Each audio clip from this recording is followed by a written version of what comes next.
mom records boyfriend torturing her 2-year-old son, and then they kill him. I don't know what's going on with all these people. Just I don't. I think a lot of these people got some type of mental problems with what they doing. But we're gonna get straight into it. What the hell? I'll never truly understand how a parent could harm a child, let alone have a role Facts. in their own child's death.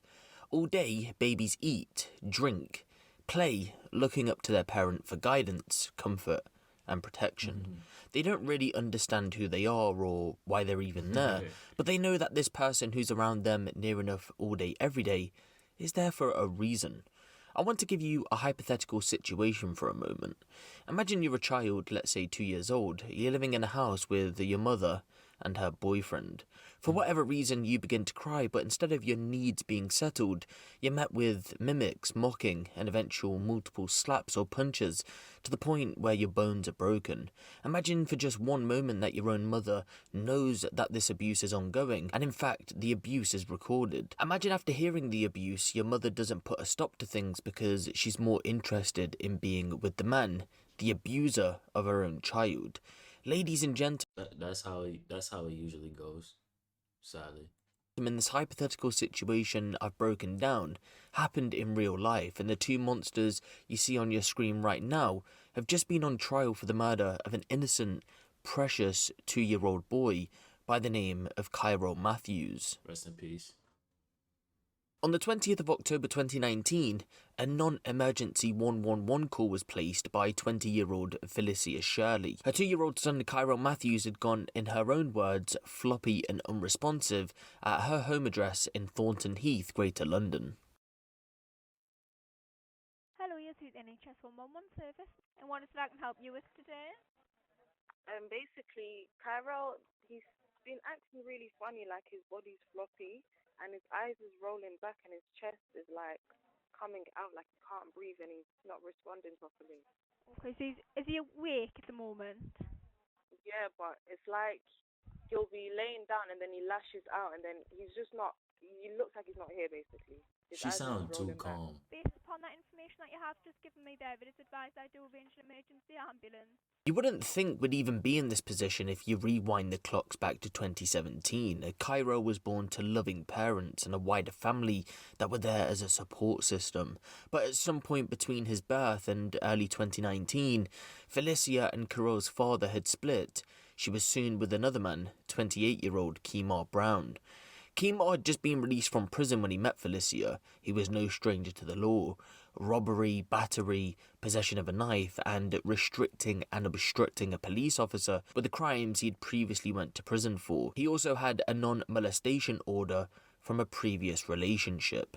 A non-molestation order is aimed at preventing your partner or ex-partner from using or threatening violence against you or your child, or intimidating, harassing, or pestering you, in order to ensure the health, safety, and well-being of yourself and your children. So as you can see, the red flags were there from early, and it seems like a reoccurring theme when we speak on similar case studies.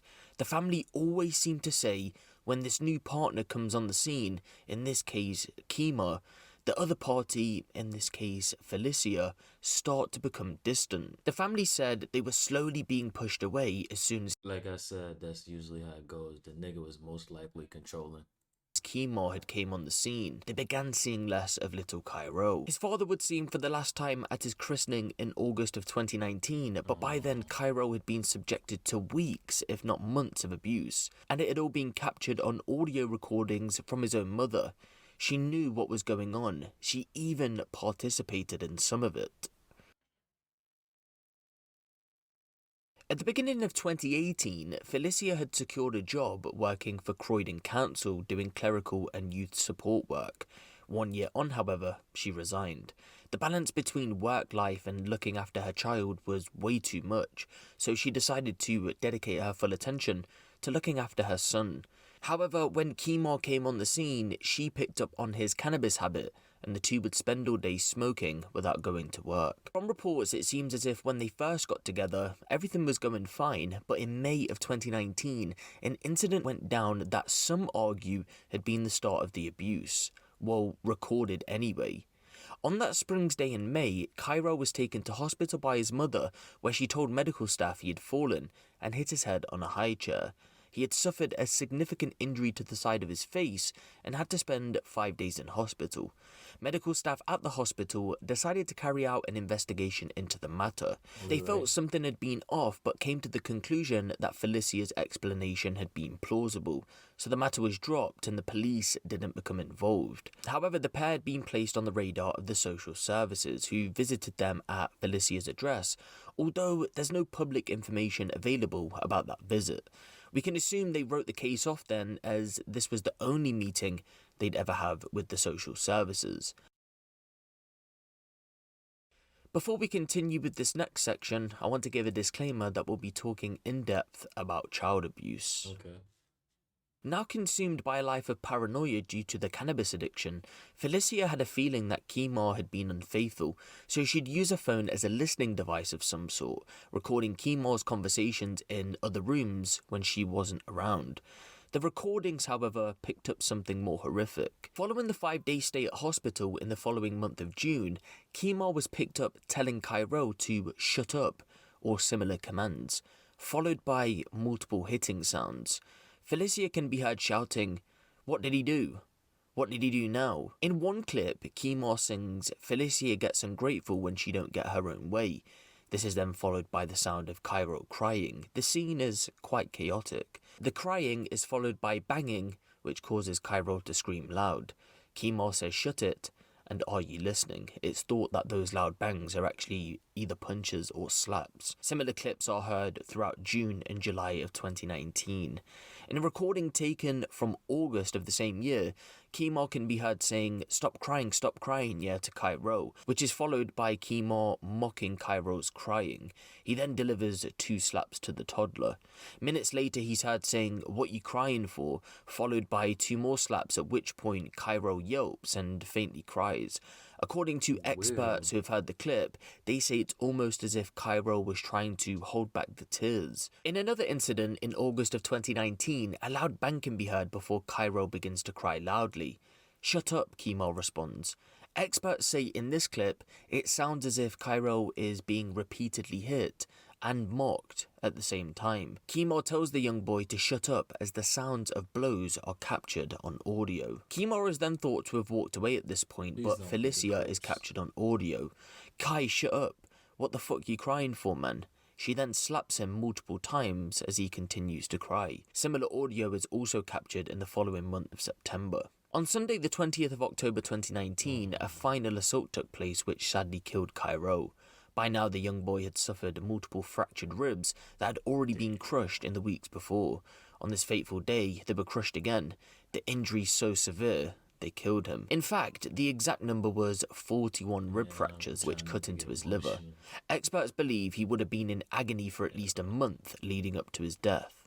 Back to that October date then, and instead of dialing for emergency services, 999, Felicia opted to call 111, the non-emergency line. You've heard some of that call already, but to sum up the conversation, the handler told Felicia to give 2-handed chest compressions to Cairo, although the proper advice would have been to give a 1-handed chest compression. The handler also decided to take it upon herself to call for paramedics, and they rushed to the scene. When they arrived, paramedics said the address had a stench of cannabis and Cairo was found on his back on the living room floor in cardiac arrest. He was rushed to hospital, but ultimately he would die a short while later. Both Felicia and Kemar were then arrested but were released under investigation. In December of 2020, however, they were both rearrested and charged after police found those audio clips on Felicia's phone. So the pair would end up going on trial after denying murder and causing or allowing serious harm to a child. Before the first day of trial, Felicia would plead guilty to causing or allowing serious physical harm to a child, but continued to deny the murder charge. In court, neither of the two took the stand to give testimony. And experts said that the call handler's bad advice of using 2 hands instead of 1 could have in fact caused the rib fractures. It couldn't be ruled out. And that was Kemar's defense. He took no responsibility. The prosecution argued, though, that there's no cases on record that have showed chest compressions to cause a cut in the liver from damaged ribs. Damn. Either way, after a lengthy trial, Kemar was found guilty on all charges brought against him, but Felicia was found guilty on the lesser charge of manslaughter. And so a very sad and disturbing case to say the least. It saddens me that Felicia, instead of being her child's protector, would rather spend more time trying to save her relationship with her own son's abuser. He, of course, played a much bigger role in the abuse than her. Now, you'd think that after the pair were arrested, Felicia would probably keep her distance, given the circumstances of the situation, but nope. She continued her relationship with Kemar. In fact, she's since given birth to his baby. So if you add the timeline up, after Cairo was murdered, she went on to have a baby with his murderer. Mind-blowing. Kemar didn't have a care in his body though. He couldn't give two fucks. In court when the abuse didn't. clips were getting played, Felicia removed herself from the dock after bursting out crying. He sat with no emotion. Felicia was blinded by the so-called love of her relationship though. How could you So carry on a love. relationship with a man who didn't care about your son, even at the time of his death? If it was true, which it wasn't by the way, that it was bad advice from the court handler, why wasn't Kemar panicked, saddened by Cairo's potential death? He literally sat in hospital on his phone. His demeanour appeared unaffected. The pair are due to be sentenced on the 25th of March 2022. Kemar is expected to be handed a life sentence. Well deserved. It was hard initially for so long in the investigation, which has been going on for over 2 years. We didn't know what had happened to the same extent we do now. They've both given a similar account about what happened, that they both went out, and that neither of them knew why he was ill, that he'd had any previous injuries. But then in December, the police found the recordings, which changed things significantly, and they because they showed, or you could hear Cairo being abused by Kemar on them, so that changed the shape of our case extensively. So to have recordings of the abuse is unique. The police said it was the first time they'd come across it, as with me, to have audio of abuse. Sometimes you have visual CCTV, but audio is definitely unique. Our experts both say it wasn't as a result of CPR. The cause of death was a maceration to the liver, which is lower down in the abdomen, and also although there were 5 broken ribs on that day, none of them were such that could have caused the maceration of the liver itself or caused death itself. So our experts are confident that CPR was not the cause of death in this case.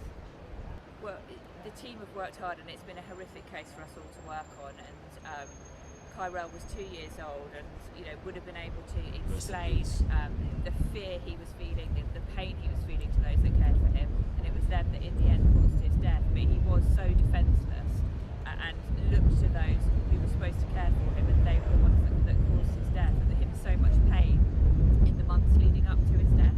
We can't account for it. We can't understand why the 2 people who were supposed to care for him, or 2 of the people who were supposed to care for him, could do this to them.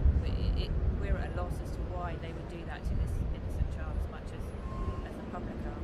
So we're used to dealing with cases of a serious nature on the homicide unit, but this one was particularly horrific because of the graphic content of those recordings, and because of the defenceless young child who couldn't do anything to help himself. And the 2 people who were supposed to look after him the most were those that caused his injury and in the end his death. Damn, that's a crazy video.